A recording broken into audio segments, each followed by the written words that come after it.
All righty, guys. Good Saturday to everybody. Really good workout here today. Much needed work. I wish we could do that about every day and come out healthy like we did. Got about 70 total plays in that scrimmage and basically put our kids in every situation that we've learned over the last 2 weeks, from open field zone to backed up to red zone to 2-point plays to 2-minute drives, just to see where they're at, see where the reality is. Reality is right now, I thought defensively, really starting out in the open field zone, I thought was lights out. I thought they came with an attitude, really did a nice job of going against our ones and really making it hard for them. I thought some of the guys that stood out in that scrimmage definitely were the two ends. We'll see the tape, but Porter and Chin I thought were phenomenal in that arena. And then also, you saw a couple really nice plays. One by Biggie. I thought Biggie had probably his best practice at camp, and then Ajane came with probably the play of the day with the one-handed interception. So overall, a really nice day for our defense. Offensively, it was up and down. I thought the beginning of practice, was kind of sloppy, and then as they got into the red zone, they got flowing and made some nice plays in the red zone. Obviously, we got a lot of work to do. I can't wait to go in here and watch this tape, grade off of it, and kind of see where we're at. As far as injuries go, I mean, really came out, thank goodness, healthy in this one.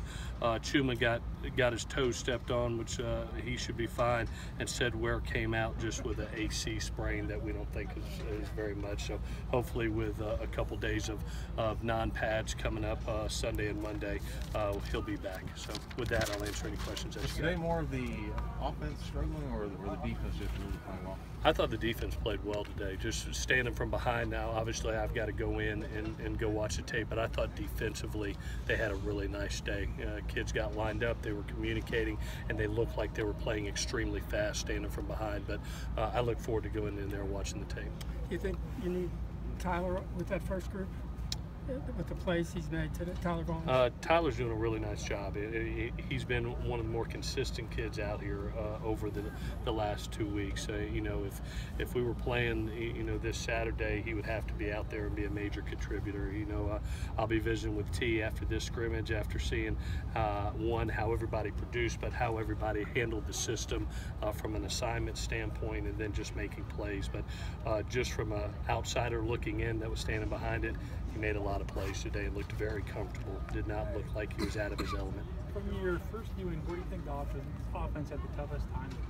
I think a little bit. We've got so many guys that we're looking at, and just from substitution a little bit. Some new guys that are out there with a big playbook right now. It's going to help them once we dwindle down. Once we get into game plan mode, and that whole Bible becomes just one specific game plan. I think it's going to help them a bunch. But it was good to see the reality today. That's what you got to do. So, it's always the defense is always going to be ahead in these early scrimmages, just because you have so much offense and you got young kids, and you're trying to get them to learn concepts and be able to play fast. And we'll see who did that on tape and who did it. What did you think of the kickers today? It was not a very good outing by either one. We got a lot of work to be able to do, just being honest there. And thank goodness, we've got basically 15, 16 more practices to get them where we need to be. We'll see where their comfort zone is, whatever yard line that is, and that may mean we have to be a little bit more aggressive offensively on fourth down. But it was not one of their better days today. Are you almost to the point where extra points now? Maybe some kind of an issue? No. Okay. I don't feel like that. If you saw most of those field goals that were spotted, backs had them from the 20 and out. So you were looking at somewhere between 35 to 45-yard field goals today. We just wanted to see the reality of where they are in that range. They've been very consistent from 20-yard line in. We need to get the reality of where they were. They have plenty enough leg. We just got to be able to put it through the uprights, and today was not that day. When you say aggressive, do you mean going for it on fourth down? Yeah, going for it on fourth down. If you got a fourth and short, fourth and 1 to 4, you may have to, and you're on the 33-yard line. That may be a decision where we go for it rather than a long field goal, if it doesn't improve. It might just be small sample size, but why does Mike seem to be? He's good in 20 in, and then from like 45 yards out or so, he seems to be more accurate. Yeah. Have you ever played golf before? Yeah. You ever had that 2-iron in your hand compared to that 8-iron? That 8-iron's Try a to lot avoid easier, it. a lot easier to hit than that 2-iron. So, you know, when the shorter the shot, you know, obviously your mechanics, it feels comfortable, you're confident, and then you get further out, and that longer shot, it becomes harder. You know, the goalposts are a little bit narrower, but it comes with experience and it comes with training. And I've got the best special teams coordinator in the business in my mind, and he'll do a good job of reining those two in. And I promise you, they will progress. They're not where they need to be right now, but they'll progress. I got no question about it. It seems like the longest like driver, precision driver, that's pretty good though. It's like the in-between stuff. It might just be a couple kicks. You know, it really from basically where we had it today, 20 and out, you know, he's got a slight draw, and when he misses, he's missing to the right. It's kind of a fade, you know, so obviously it's something to go on with mechanics, and I know backs will get it sorted out. Did anybody offensive line jump out at you when you thought? They're the hardest ones to see. They're the hardest ones to see as far as until you watch the tape.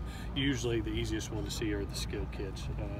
But I thought, you know, the three older kids looked like they were holding their own between Nico, Toa, and Vianney. I tell you what, I love how Chuma fought out there today. Even when he got his toe stepped on, you know, he really fought it out, stuck it out, stayed in there, and fought his butt off, and did a really nice job. So I was really proud of him today. For the live scrimmage, does missing Daniel kind of show up a lot more than it would just in a normal practice? Well, it gives us a, you know, glass half empty, glass half full. You can look at it like you're getting, you know, basically three kids that need a lot of reps right now. You're getting them those extra reps, but hopefully we can get Daniel back. I'm hoping by mock game week, 2 weeks out, to get some chemistry there with Sam. He's getting close. He ran some full speed movement the other day, change of direction, and came back a little sore today, but no setback. And you know, we'll do that for the next week, and if it feels comfortable, then we'll integrate him back in and get him going. But obviously Daniel is a great player, and we want him out here as soon as we can get him. Stephen Carr, the long run, what sort of stands out when you see him in a live setting? Yeah, you know, it's back-to-back scrimmages that he's produced an explosive play, and even had a nice play down in the red zone too. So he's had back-to-back scrimmages where he's produced long runs for us and explosive plays, and you know, to have another guy, you know, Rojo has always had that capability. To have another guy like that was great. I tell you, the other one that stood out to me too was Vaimalpe. I thought from being an overall complete back, again down in the red zone, the 2 runs that he made in the red zone I thought were phenomenal too. So it's good to have those 2 young kids really helping us out. What about the backup quarterbacks? What do you think of them today? I tell you what, Matt Fink today, just standing right behind him, there was a presence about him, and I thought he took a step forward just from his overall field generalship. You know, he looked confident out there. He was getting on guys, especially in some of the tempo deals, getting everybody lined up, backing somebody off before we got a penalty. He's looking a little bit more comfortable than a year ago, to be honest with you. He's made a lot of progression, and I really thought he had a nice day today. The flags, we didn't get that. We weren't sure exactly what they were calling some of those. Yes, before the snap. They were on both sides. We had a couple holding calls on the sprint plays. We had 12 men on the field one time, and two tight ends wanted to get out there, and they were fighting over who's going out. But really, a huge point of emphasis for us next week will be our hands. The one thing I will say, having these guys out here, I thought our DBs really took it hard. We've been preaching over this last week of really making sure you're not getting handsy, not grabbing, and then they go out in a 70-play scrimmage. I thought they played really clean football today, so that was a good sign. All righty, guys, thank you.